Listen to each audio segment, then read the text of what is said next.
Caros alunos, hoje nós vamos apresentar a terceira novela, o terceiro capítulo da nossa novela, né, sobre a economia da Idade Média, a economia feudal, sobre o feudalismo. E nós falamos muito sobre os bárbaros, as sociedades bárbaras, como elas foram afetadas pelo seu contato, né, com o Império Romano, e agora nós vamos falar do declínio do Império Romano. E vamos começar com Kosminski, que vai dizer que com a sua cruel exploração dos escravos e dos colonos, quem eram os colonos? Os colonos eram homens livres, não eram escravos, mas homens sem terra, ou pessoas que gostariam, como viviam, né, num período em que eram principalmente próximos das fronteiras do Império Romano, onde eram comuns as incursões dos bárbaros, principalmente depois de que os hunos começaram a pressioná-los, né, se sentiam inseguros e então procuravam um grande proprietário nobre, um patrício romano, né, que tinha uma fazenda, uma grande latifúndio, né? E esse grande latifúndio tinham, normalmente, nem todos, né, mas à medida em que o nível de insegurança aumentou, eles começaram a ter contingentes armados, pequenos, mas eram contingentes armados. Então, os homens livres, sem terra ou se sentiam inseguros, procuravam os grandes nobres, os grandes proprietários de terra romanos e propunham para ele: olha, deixa eu residir dentro da sua fazenda, dentro da sua herdade, e eu lhe entrego parte da minha produção para o senhor. Aí o sujeito falava assim, o dono, o seu propósito, falava assim, o proprietário: não quero não, eu não preciso isso era difícil de falar, porque ele estava de olho no aumento da produção para vender no mercado, né? Mas eu aceito se o senhor, em vez de ou o senhor entrega a sua produção, para mim, parte da sua produção, um terço da sua produção, ou metade da sua produção, né?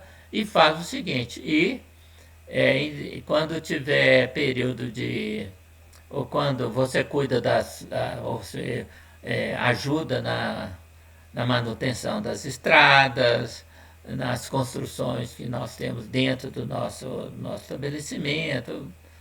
Aí o sujeito diria que sim, quer dizer, você está pagando o aluguel da terra, né, digamos assim, né, em linguagem moderna, né, que você usa e pagando pela segurança também, né, por parte da sua produção e com o trabalho, tá certo? Só que tem uma grande diferença. Eu pago imposto. Se eu sou um colono, eu pago imposto. Quem cobra imposto? O Império. Aliás, mas o Império cobra tinha impostos que eram impostos por cabeça. Sobre escravo ou não. O colono, o que for. Ora, é claro que era o senhor de escravos, né, que recolhia esses impostos. Então ele costumava ou não entregar para Roma, entregar sua parte para Roma. Mas de toda maneira, o colono tinha que pagar. E esse imposto foi se tornando cada vez mais pesado. E com a cruel então, exploração dos escravos e dos colonos, com o terrível peso dos impostos, o imposto foi aumentando à medida que a economia romana entrou em decadência. E aí virou um ciclo vicioso. Quanto maior a decadência, maior imposto. Quanto maior imposto, maior a decadência, né? O império tornou-se odioso para todos os trabalhadores. Desde o século III, ou seja, né, desde o ano 200, vamos dizer assim, né, as sublevações dos escravos e dos colonos se sucederam sem interrupção em diversas regiões.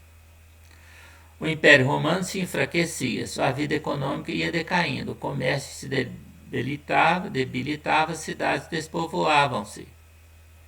Pelos fins do século IV, já não podia resistir à pressão dos bárbaros.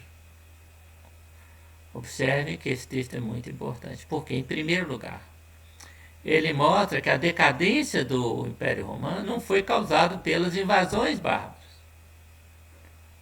Foi antes resultado do estancamento econômico do Império Romano. Uai, mas de onde surgiu esse estancamento? De onde veio? Da própria escravidão. Quer dizer, a escravidão colocava amarras sérias ao avanço tecnológico. Por exemplo, né? Quer dizer, se eu sou um escravo, eu vou fazer sempre aquilo da mesma maneira. Primeiro, que se eu fazer diferente, o meu feitor que fica ali de olho em mim pode me reprimir e até me espancar. E se der errado, a culpa não é minha. Né? E eu não vou inovar. Porque se eu descobrir uma forma de economizar trabalho em fazer uma coisa, o que vai acontecer? Eu não vou. Isso não vai me favorecer, porque o meu feitor vai me botar para fazer outra coisa. Então eu não tenho interesse no progresso técnico. Os senhores, né, a maioria dos. Eles vão viver inclusive em Roma, eles não têm tanto interesse na atividade agrícola e não têm tanto interesse em inovação. Né? Eles são, inclusive, porque numa sociedade escrava, a atividade intelectual tem, né? Mas é contemplativa. Já em Aristóteles eram, ele não, mas eram raríssimos, né, os pensadores na antiguidade clássica, né, onde prevalecia a escravidão, que se interessassem pelas atividades produtivas, como aumentar a produtividade. Por quê? Porque isso era atividade escrava, isso era desmerecedor. Né? Eu vou cuidar de pensar o mundo, pensar a filosofia, construir um pensamento filosófico bonito, explicar a natureza, etc., como vai fazer Aristóteles, né? Mas eu não estou interessado nas coisas de escravo, em assuntos de escravo, não tem. Aliás, uma das únicas exceções disso foi Arquimedes, né? Viveu em Siracusa e fez várias invenções notáveis, né? Mas, de maneira geral, né? Inventou uma bomba de tirar água, né? Em geral, né? Os pensadores, né? Não havia cientistas na sociedade romana e pessoas que se interessassem por assuntos de escravos. Bom, aliás, durante o Império Romano foi inventada a máquina a vapor, que virou brincadeira de criança, tá certo? Era uma bola de metal com umas hastes, uns canudinhos de metal também, dobrados, como se fosse a cruz suástica, a símbolo do nazismo, né? E então se aquecia, né, a água entrava pela parte de baixo e aí o vapor fazia a roda girar. Podia ter tirado uma roda de uma locomotiva. Não havia ambiente para isso, né? Virou brincadeira de crianças. Bem, e as invasões bárbaras, né? Aqui nós é um gráfico, uma figura, né? Bem simplesinha, né? Vocês podem ver, né, que os hunos vêm lá da Ásia Central, tá certo? Então os hunos caminham na direção do Império Romano, né? E aí todas as tribos romanas, né, vão invadir o Império Romano. Uma vez eu tentei fazer, eu quis estudar isso mais a fundo e fui fazer uma listagem das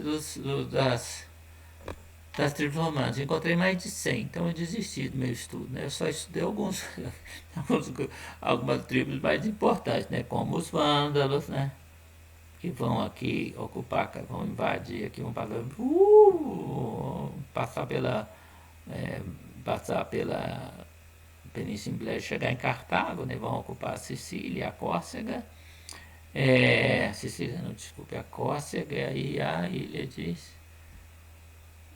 Sardenha está embaixo, Córcega em cima, né? Aqui nós temos os visigodos, né? Esse foi o caminho de Alarico, né? Que vai tomar Roma, né? Os lombardos, vamos ver mais tarde, vão fixar na Península Ibérica, tanto que tem uma região que chama Lombardia, né? Daqui a pouco nós vamos ver isso, né? E quem se vai salvar dessa brincadeira é a parte leste do Império, né? Que vai, o Império vai se cindir, né? E quem vai cair, a queda do Império Romano, na verdade, é a queda do Império do Oeste, né?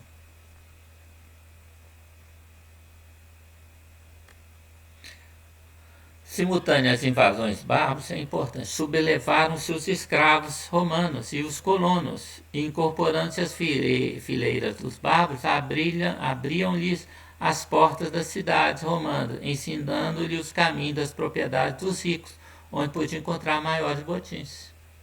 Ou seja, quando entraram os bárbaros,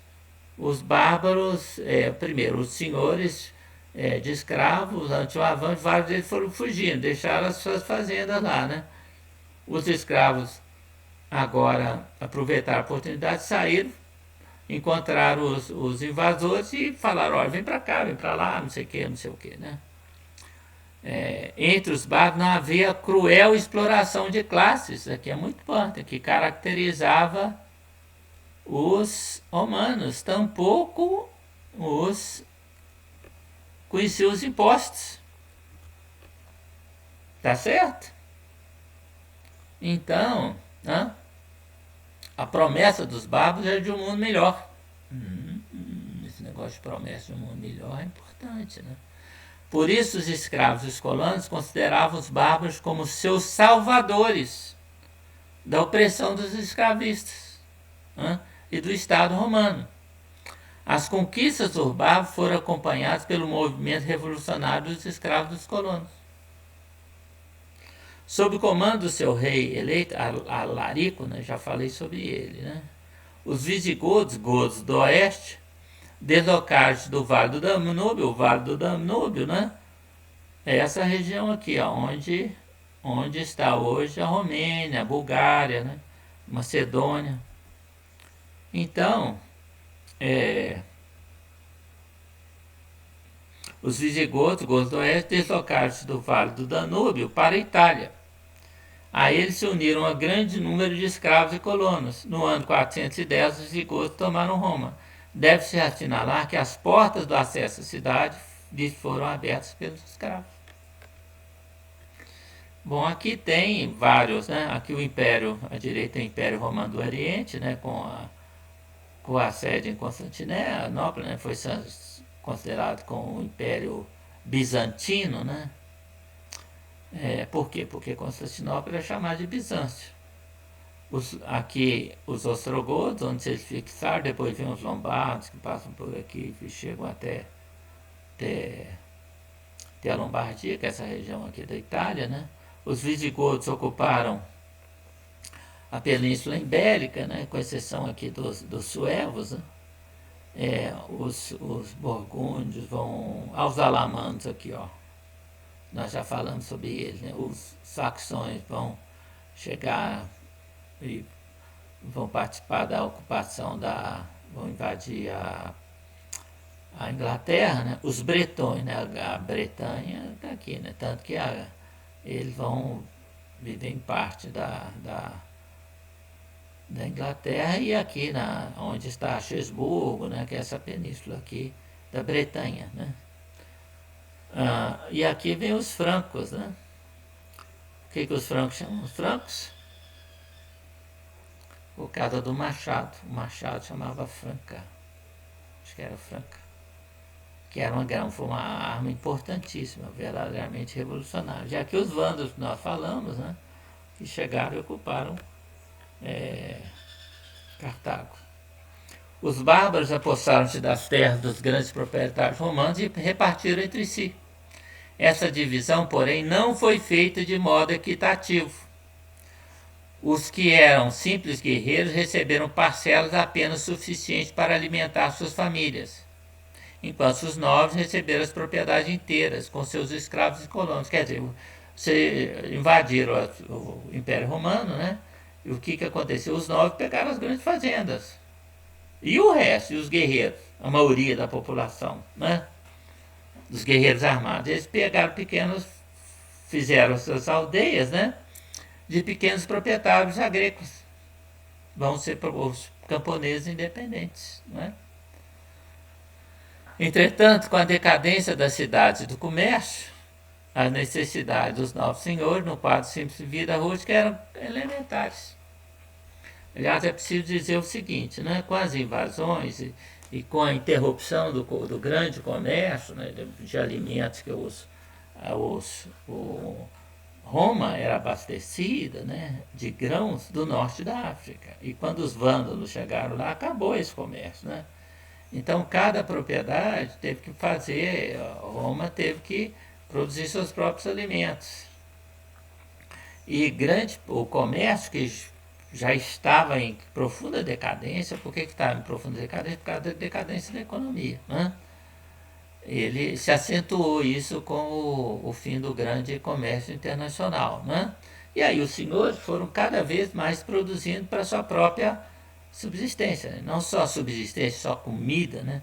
Mas produzindo seus tecidos, seus móveis, tudo. Então foram se formando uma economia natural, foram caminhando em direção da economia natural. Né? E nesse meio não tem, né? Não tem espaço para exploração cruel dos escravos. Né? Eles já vinham de uma sociedade onde não havia escravidão no sentido romano. Né? Eles tratavam melhor, se nós falamos disso, tratavam relativamente bem os seus escravos. Né? Não eram escravos propriamente dito, eram famílias que viviam nos seus domínios e que produziam, entregavam parte da produção para eles ou que faziam algum tipo de serviço que precisava fazer. Né? Mas não era aquele trabalhando dia e sol, né, sob a batuta, sob o porrete, do chicote do feitor. Né? Não. Os escravos, em geral, receberam uma parcela de terra, aí já mudou completamente. E, juntamente com os colonos, foram constituindo o quê? A nova classe que vai surgir vai ser a classe mais importante da sociedade feudal. Não mais importante do ponto de vista político, de poder, mas mais importante porque é ela que sustentava as outras classes sociais que são os servos da greve. Né? Bom, a forma escravista de exploração dos trabalhadores cessou de existir. Acabou a escravidão. E os escravos se transformaram em servos. Sua situação se tornou um pouco mais suave. Os servos da gleba também possuíam suas próprias parcelas de terra e ficavam com uma parte dos produtos.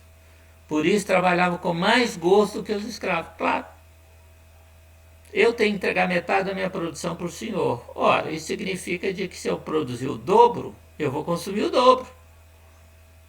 E se eu for um escravo, se eu produzir o dobro, o que vai acontecer? Eu vou consumir a mesma coisa. Só o senhor que vai receber mais. Então, vou trabalhar, vou só fazer aquilo que é o mínimo para eu não apanhar, para não ser maltratado. Né? O resto não tem interesse. Agora não, agora eu tenho interesse na produção. É outra sociedade, né? Isso vai causar um aumento extraordinário, nós vamos ver, da produtividade, principalmente na agricultura.